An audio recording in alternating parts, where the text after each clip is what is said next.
മലയാള cinema മേഖലയിൽ നിന്നും ഒട്ടേറെ അംഗീകാരങ്ങളാണ് സമീപകാലത്ത് നടൻ മോഹൻലാൽ ലഭിച്ചിട്ടുള്ളത്. ഏറ്റവും ഒടുവിലായി ചലച്ചിത്ര രംഗത്തെ സമഗ്ര സംഭാവനകൾ പരിഗണിച്ച് മലയാളത്തിന്റെ മഹാനടൻ മോഹൻലാലിന് 2023 ദാദാ സാഹിബ് ഫാൽക്കെ പുരസ്കാരം ലഭിച്ചിരിക്കുന്നു.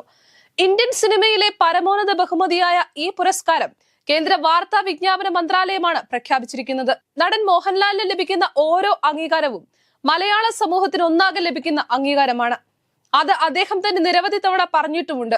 മലയാള സിനിമാ മേഖലയിൽ സമാനതകളില്ലാത്ത അഭിനയ ചാരുത കൊണ്ട് തന്റേതായ ഇടം സൃഷ്ടിച്ച മഹാമനുഷ്യനാണ് നടൻ മോഹൻലാൽ. എല്ലാത്തരം തലമുറകൾക്കും ഇഷ്ടപ്പെടുന്ന നിലയിലുള്ള ഒട്ടേറെ കഥാപാത്രങ്ങൾ അദ്ദേഹത്തിന്റേതായി പുറത്തേക്ക് വന്നിട്ടുണ്ട്. അതുകൊണ്ട് തന്നെ നടൻ മോഹൻലാലിന് ഇപ്പോൾ ലഭിച്ചിരിക്കുന്ന പുരസ്കാരം ഉൾപ്പെടെ പല പുരസ്കാരത്തിനും അർഹനാണെന്നതിൽ ഒരു സംശയവുമില്ല. അപ്പോഴും മറ്റു ചില ചോദ്യങ്ങൾ ഉയരുന്നുണ്ട്.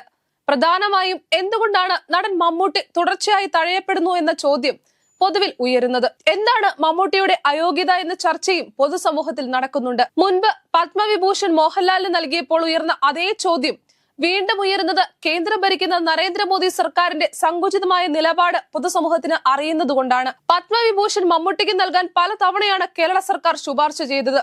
എന്നാൽ അതൊന്നും തന്നെ പരിഗണിക്കപ്പെട്ടില്ല. ഇങ്ങനെ മമ്മൂട്ടിയെ അവഗണിക്കാൻ തീരുമാനിച്ചവർ എന്തൊക്കെ യോഗ്യത ഉണ്ടെങ്കിലും ദാദാ സാഹിബ് ഫാൽക്കെ പുരസ്കാരം പോലുള്ള പരമോന്നത പുരസ്കാരം നൽകില്ലെന്നത് പകൽ പോലെ വ്യക്തമാണ്. എന്തുകൊണ്ടാണ് മലയാളത്തിലെ മഹാനടൻ മമ്മൂട്ടി ഇങ്ങനെ തഴയപ്പെടാൻ കാരണമെന്നത് പൊതുസമൂഹം ആഴത്തിൽ ചർച്ച ചെയ്യേണ്ടതുണ്ട്. നടൻ മമ്മൂട്ടി ചെറുപ്പം മുതൽക്കേ ഉറച്ച രാഷ്ട്രീയ നിലപാടുകളുള്ള ആളായിരുന്നു. സംഘപരിവാർ വിരുദ്ധ രാഷ്ട്രീയം തന്നെയാണ് നടൻ മമ്മൂട്ടിയുടെ രാഷ്ട്രീയം.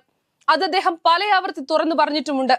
ഗുജറാത്ത് വംശഹത്യയ്ക്ക് ശേഷം ചെന്നൈയിൽ നടന്ന ഡിവൈഎഫ്ഐയുടെ അഖിലേന്ത്യാ സമ്മേളനം ഉദ്ഘാടനം ചെയ്ത് മമ്മൂട്ടി നടത്തിയ പ്രസംഗമാണ് അദ്ദേഹത്തെ കേന്ദ്ര സർക്കാർ അന്യായമായി ഇങ്ങനെ തഴയാൻ കാരണമെന്ന് പറഞ്ഞാൽ അത് നിഷേധിക്കാൻ BJP നേതൃത്വം ശരിക്കും ബുദ്ധിമുട്ടും.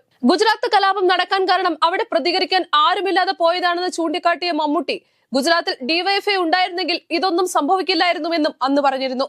ദേശീയ തലത്തിൽ തന്നെ വലിയ വാർത്തയായി മമ്മൂട്ടിയുടെ ഈ പ്രസംഗം RSS BJP നേതാക്കളെ ശരിക്കും വല്ലാതെ പ്രകോപിപ്പിക്കുന്നതായിരുന്നു. ആ വേദനയിൽ നിന്നും ഇപ്പോഴും അവർ മുക്തരാകാത്തത് കൊണ്ടാണ് മമ്മൂട്ടി ഇങ്ങനെ തഴയപ്പെടുന്നത് എന്ന് തന്നെ വിലയിരുത്തേണ്ടി വരും. ഇന്ത്യയെ പോലുള്ള ഒരു ജനാധിപത്യ രാജ്യത്തിൽ തങ്ങൾക്ക് ഇഷ്ടമില്ലാത്തവരെ BJP ഭരണകൂടങ്ങൾ എങ്ങനെയൊക്കെയാണ് ഒതുക്കുന്നതെന്നതിന്റെ നേർചിത്രം കൂടിയാണിത്. അതെന്തായാലും പറയാതിരിക്കാൻ കഴിയുകയുമില്ല. പത്മഭൂഷണും ദാദാ സാഹിബ് ഫാൽക്കെ അവാർഡും ലഭിച്ചില്ലെന്ന് കരുതി മാറ്റു കുറയുന്നതല്ല മമ്മൂട്ടിയുടെ മഹത്വം എന്നത് കേന്ദ്രം ഭരിക്കുന്ന സംഘപരിവാർ ഭരണകൂടം മനസ്സിലാക്കേണ്ടതുണ്ട്. എല്ലാ പുരസ്കാരങ്ങൾക്കപ്പുറം വളർന്ന മഹാനടൻ തന്നെയാണ് മമ്മൂട്ടി എന്നത് ഈ നാട്ടിലെ സിനിമയെ അറിയുന്ന സാംസ്കാരിക ബോധമുള്ള എല്ലാവർക്കും അറിയുന്നതാണ്.